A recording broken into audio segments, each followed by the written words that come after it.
Hello, everybody. This is Catherine Cisneros, and this is Una Plática.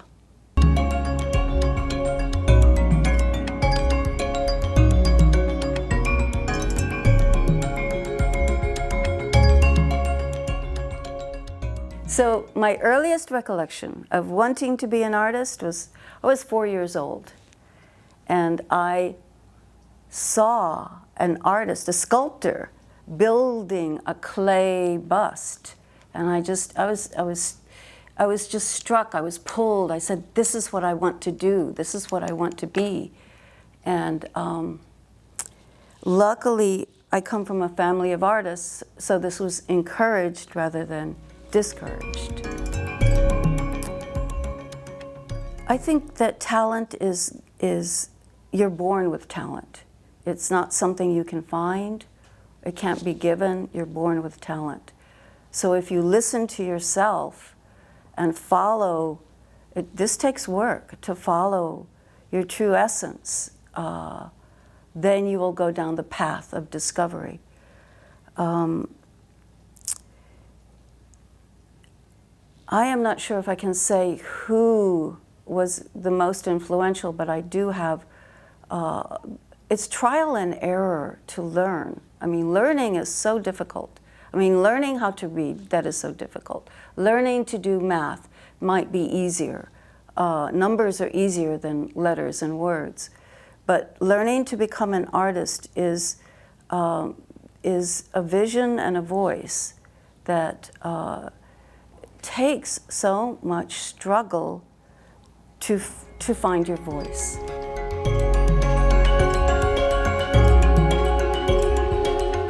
Okay, this is a long story. I don't want to make a long story, but my mother is from here. Beautiful Mexican girls living in San Antonio. And then the Air Force, the Air Force men coming into San Antonio and falling in love with the beautiful women here. So they married and they had 8 children, each in a different place all over the world. So my mother is from here, my family is from here, my cousins, my grandparents. So whenever we could, we would come back to San Antonio. And at some point,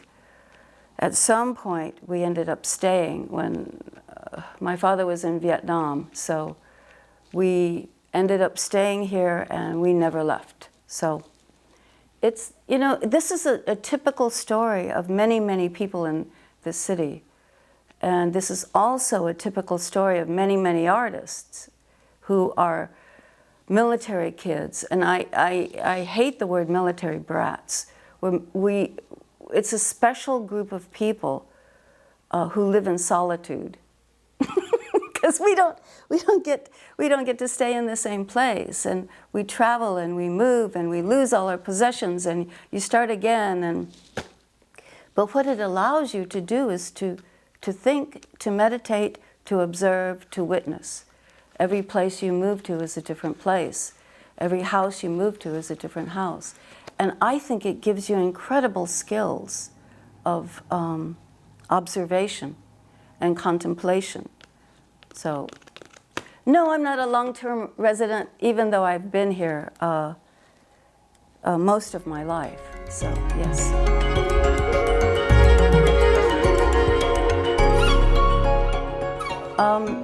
So every time we moved, we had a different school. And one time I counted the different schools. I don't remember. I don't remember. But the military schools were so bad that when we finally came back to the States, they put us in Catholic schools. At that time, Catholic schools were excellent. And that's where we learned to read and to write. And before that, it was just wild. Military schools are wild. But every time we moved, they would find another school for us. And they were excellent. Yes, so we were in Catholic schools, yes.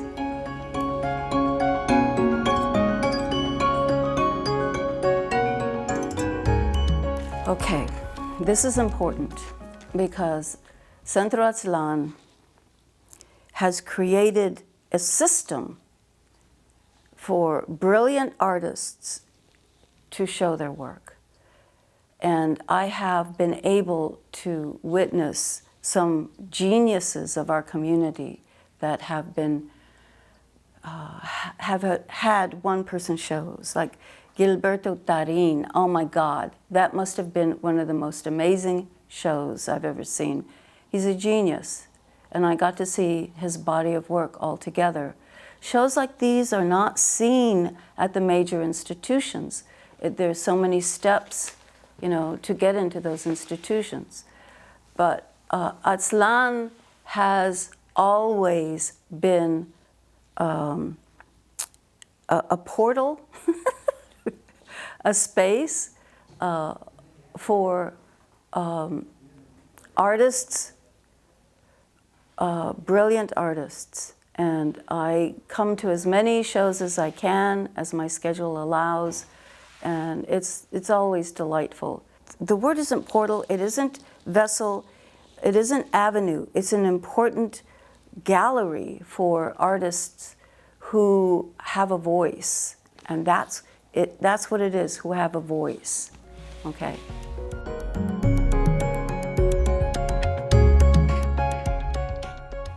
What I want to bring people to is a thoughtfulness and almost a meditation.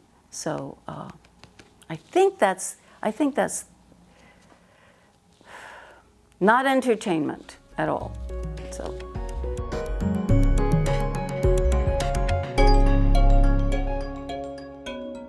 You study. If you can't find it in the school you're at, find it in another place. And we are so lucky now, we have YouTube. You can go online and teach yourself how to do almost anything, but study technique. Don't be I don't know, I see so many people that are making bad work, really bad work. You know, why are they doing that?